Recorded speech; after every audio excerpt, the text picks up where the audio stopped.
Você já se sentiu como se estivesse em um caminho errado, sem entender o porquê das coisas estarem saindo do controle? Imagine estar em um ônibus numa cidade desconhecida e, de repente, perceber que ele desviou completamente da rota esperada. O desespero toma conta. O que fazer? Esperar e confiar parecem as únicas opções. E, após alguns quilômetros, o ônibus retorna à sua rota e te leva ao destino desejado.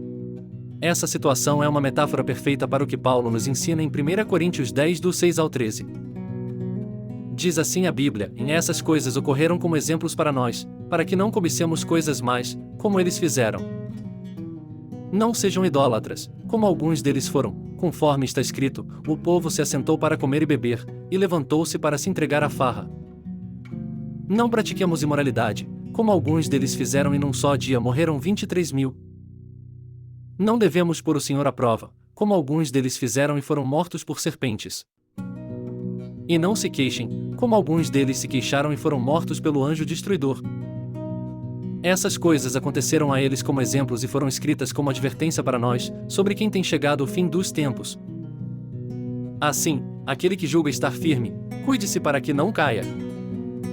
Não sobreveio a vocês tentação que não fosse comum aos homens. E Deus é fiel, Ele não permitirá que vocês sejam tentados além do que podem suportar. Mas, quando forem tentados, Ele mesmo providenciará um escape, para que o possam suportar." 1 Coríntios 10, do 6 ao 13. Paulo começa nos alertando sobre os perigos de cairmos nos mesmos erros que Israel cometeu no deserto. Ele fala sobre 4 pecados específicos: na cobiça, a idolatria, a imoralidade e a murmuração. O primeiro ponto que Paulo aborda é a idolatria, citando: "E não sejam idólatras, como alguns deles foram", versículo 7. O episódio do bezerro de ouro em Êxodo 32 ilustra isso perfeitamente. O povo, impaciente com a demora de Moisés no Monte Sinai, fez um ídolo e se entregou à festa e à imoralidade. Mas a idolatria é apenas o começo. Paulo nos lembra da imoralidade sexual que destruiu muitos israelitas. Ele cita o episódio de Números 25, quando os israelitas se envolveram em relações ilícitas com as mulheres moabitas, levando-os a adorar falsos deuses. Como consequência, 23.000 pessoas morreram em um único dia. Essa história destaca o quão perigoso é brincar com os limites da moralidade. Outro ponto crucial que Paulo aborda é o de não colocarmos Cristo à prova. Ele se refere a Números 21, onde os israelitas reclamaram da falta de água e comida no deserto, duvidando do cuidado de Deus.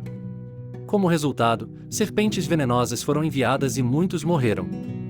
Essa atitude de testar a paciência e a fidelidade de Deus é algo que também podemos cometer, seja questionando sua bondade em momentos de dificuldade ou desobedecendo deliberadamente aos seus mandamentos. Paulo também nos alerta contra a murmuração, algo tão sutil, mas que pode causar grandes estragos em nossa caminhada espiritual. Os israelitas murmuravam constantemente, desejando voltar ao Egito e rejeitando o plano de Deus para suas vidas. Essa atitude de insatisfação não apenas desonra a Deus, mas também nos prende ao passado, impedindo-nos de avançar em direção às promessas que Ele tem para nós. Esses relatos não são meras histórias do passado, são advertências vivas para nós. Paulo enfatiza que aquele que pensa estar em pé veja que não caia, versículo 12. O orgulho espiritual pode nos levar a pensar que estamos imunes às tentações, mas a verdade é que todos estamos sujeitos a elas.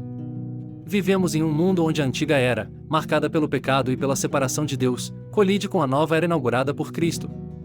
Essa tensão cria um terreno perigoso, onde é fácil tropeçar se não estivermos atentos. No entanto, Paulo não nos deixa sem esperança. Ele nos lembra de uma promessa maravilhosa: em Deus é fiel e não permitirá que vocês sejam tentados além do que podem suportar, pelo contrário, juntamente com a tentação, proverá livramento, versículo 13. Essa declaração deve ser gravada em nossos corações.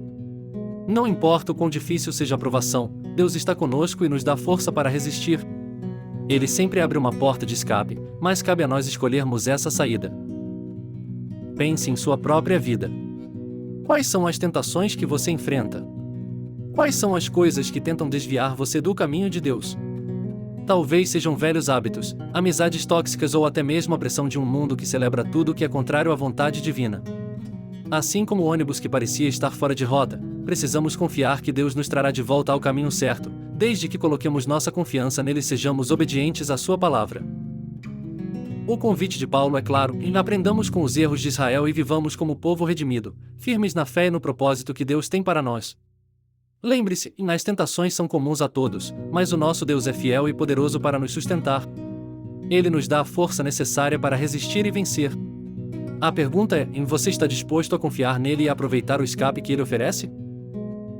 Se essa mensagem tocou o seu coração, curta este vídeo, inscreva-se no canal e compartilhe com alguém que precisa ouvir essa palavra de encorajamento. Que Deus continue fortalecendo você em sua caminhada, e até o próximo vídeo.